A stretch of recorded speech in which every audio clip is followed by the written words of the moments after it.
I remember when people standing in lines for food, in long, long lines for food to get something, because the Gorbachev times were the worst times ever, ever. That's what I remember. So yes, we were lucky that my aunt immigrated early and she was able to give us visa and we could escape and immigrate and come here. Yeah, very lucky. And I never thought that in 28 years after immigration, I'll be sitting here with ripped jeans and the little Soviet Union girl and giving you an interview. And actually this year is the year we're going back home.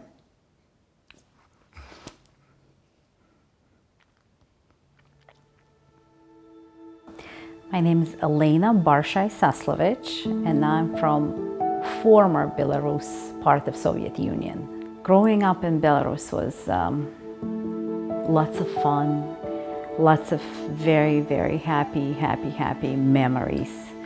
With growing up in a very, very happy household where everyone was equal in your school and society, and it was just very nice memories. And my parents worked all the time because in Russia you do work a lot. And it was just good family with traditions, with family holidays, with guests in the house all the time. I went to school in my hometown, which is a very, very small town named Bobruisk. Considering back then it was small, but according to Rhode Island standards, it's not, because it's 225,000 people. And you have the same classmates for 10 years. From first grade to the 10th, you see the same people every day. You form so many friendships, and it was just a very good experience. It was 3 days before my 12th birthday. That year, for some reason, it was extremely warm April.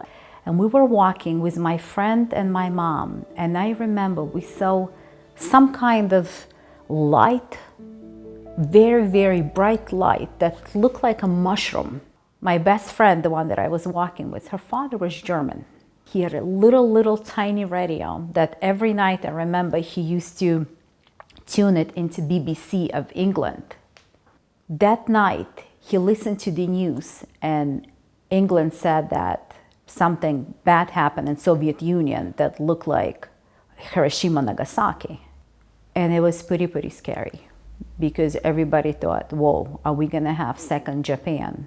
The next day, I have an aunt that used to live in St. Petersburg, former Leningrad.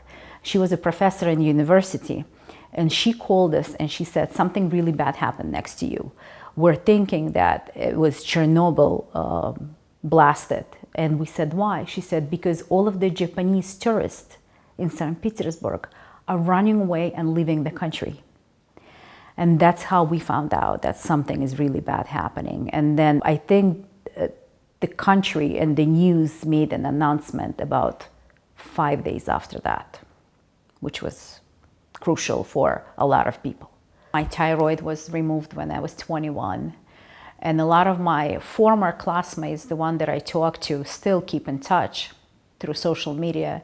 A lot of them had problems with getting pregnant, problem with thyroid, cancer issues, birth defects. Yes, still till now affected by it. My father's best friend, he was one of the best surgeons in our city. And when Chernobyl happened, they needed a lot of volunteers and a lot of help to help out the people that used to live in Chernobyl area. And they came in the middle of the night. They gave him 20 minutes to pack his stuff. They didn't tell him where he's going because they were trying to keep it as a secret for the first couple of days. And they took him there, and he actually worked there for 30 days. I remember when he got home, he was extremely skinny and looked exhausted and tired, and he actually passed away 10 years ago from cancer, because so many people were affected by it.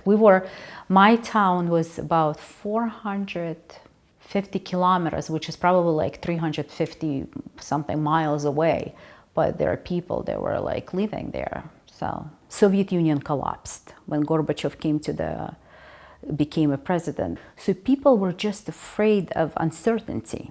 Everyone started immigrating. And I remember when I in my class, out of 45 kids that I went to school with, 30 immigrated. So my aunt left the country in 1986. My other aunt left in 1989. Then it was my grandparents.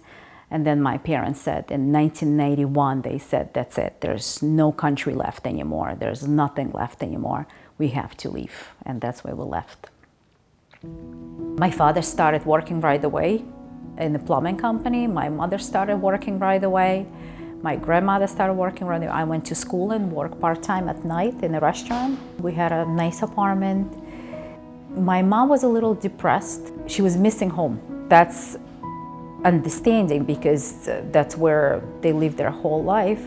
My mother went back for a couple of weeks, and when she got back, she said, I know 100% we made our decision correctly. We're living in a country where we should be living, where freedom is, where our child can go to any college she wants to if we pay for it. And she never went back after that. And it was just, life went on, meeting my husband, having my kids, and it's just like, now it seems like, did I ever live there? It seems so long ago and so like distant and so like, you know, kind of like not your life, you know? Like, this is my life, not that life. So yeah, very happy.